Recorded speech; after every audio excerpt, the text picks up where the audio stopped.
बल्कि एक जो सीन है जिसमें कि उनकी आंखें फोड़नी है, तो उनको कष्ट ना हो, तो जो आंखें फोड़ने वाला है, जलती हुई सलाखें हैं, वो कह रहा है कि ना आप अपनी आंखें बंद कर लीजिए। और यहां शंभाजी महाराज फियरलेसली लुकिंग इनटू डेथ, करो, फियरलेस। तो यानी सामने वाले के हृदय भी हो गया कि इनको बहुत कष्ट होगा, लेकिन शंभाजी महाराज किसी भी प्रकार का कष्ट सहने के लिए तैयार है, लेकिन वो अपने धर्म को छोड़ेंगे नहीं। तो साथ ही देखते शंभाजी महाराज हालांकि राजा है, लेकिन फिर भी वो ऐश्वर्य में नहीं रहते।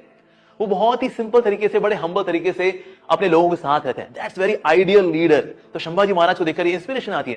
साथ ही अपने इष्ट को लेकर के उनका जो विश्वास है, कितने कष्ट हो रहे हैं लेकिन मुंह से चीख नहीं निकल रही, मुंह से निकल रहा है जगदम्बा, पार्वती मैया, शिव जी।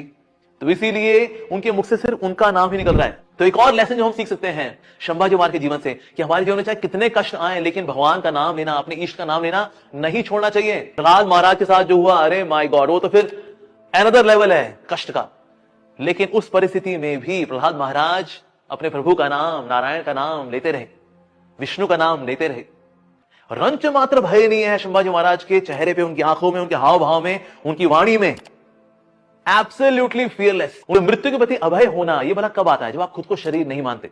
तो जितना कोई व्यक्ति खुद को शरीर मानता है, उतना ज्यादा मृत्यु से भय आता है।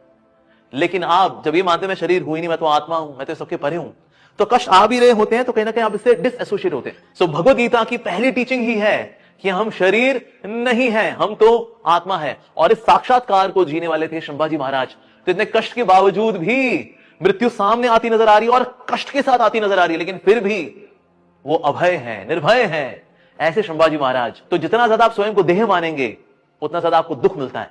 और जितना ज्यादा देह से परे, देही मानेंगे, आत्मा मानेंगे खुद को, तो आप कष्टों के परे चले जाएंगे। तो ऐसी मूवी बननी चाहिए